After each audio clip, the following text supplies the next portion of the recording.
1 in 3 children grow up poor.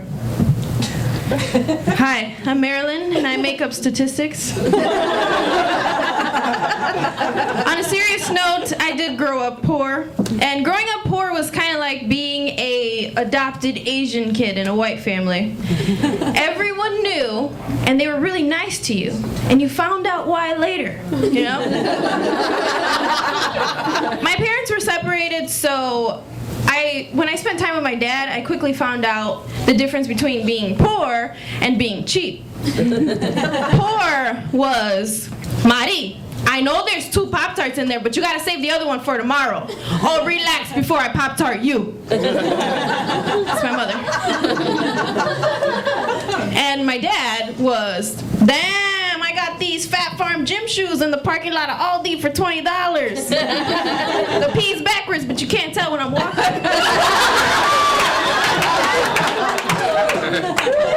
And when I was in 8th grade, my mom remarried. Can you blame her? And she gave her life to the Lord. She became a Christian. And high school became really rough because her threats got a little different. Instead of, I'm going to kick your ass, it was, I'm going to leave this in God's hands, but if you don't hurry up, I'm going to kick your ass. So, like I said, high school was really hard because, like, not only did I have a spiritual cockblocker named Jesus, but I had a really crazy reeking mother who, she said Jesus would tell her when I cut school. And she would come pick me up. My friend's here, he knows. I was always in trouble. She would come pick me up, take me to the dean's office, and get me and whoever I was with suspended. That's the kind of mother I had. And, I mean, having a modern-day Christian Nazi as a parent had its plus side, you know? I was so terrified of sexually transmitted demons that I wasn't slutty like my other friends. But it did raise some questions. I have a large family with a lot of women, and they talk a lot. They're like The View. So, nobody likes that show. And my cousin told me that my grandma believed I was a lesbian after watching an episode of Ellen. It's like funny women, Marilyn, lesbian. And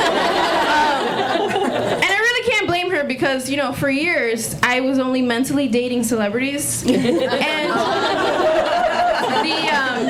the only intimacy I was like receiving was when I went through the TSA line to get to work. So I took a big step in my personal life and I got into a relationship, and it's getting pretty serious. He gave me this here power band. And we do romantic things, like we went camping, we got some KFC, and we went to the park and set up a tent. And I have the bladder of an 80-year-old, so that quickly went downhill. I was like, okay, I'm just gonna leave, and I'm gonna leave you here. I'm gonna go to McDonald's. I'm just gonna pee. You don't want to stay here? Okay, get the tent. All right, you gotta get the tent. I don't know how to undo it. Just undo it. Just get the tent. Just get the tent. And then right there, pulled down my pants. There were joggers jogging, little leaguers little leaguing, and there I am with my ass out. And as I saw my boyfriend walking away laughing, I thought to myself, if this gets serious, I'm not going to be able to have kids because my vag muscles are not that strong.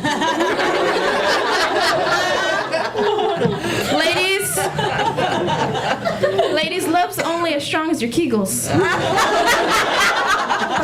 So, that's fine because I don't like kids anyway. Don't judge me. It's not like I hate kids. I don't go around macing babies, all right? But I don't necessarily like children. I mean, I rather, like when I hear people are expecting, my first thought is kind of like, ugh. And then my second thought is, damn, that's disappointing.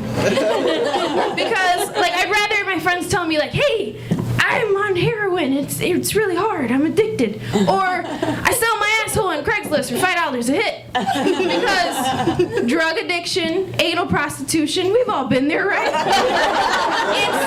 It's a phase. We go through it. But kids stick around, you know? And women these days they're always talking about abortion like it's just, common table talk. Like they're gonna go pick up the dry cleaning.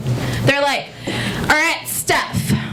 First, I'm gonna get a mocha coconut frap. Then I'm gonna get Lash Blast mascara from Walgreens. Then I'm gonna get an abortion, and then I'm gonna do Pilates because abortions make me feel fat.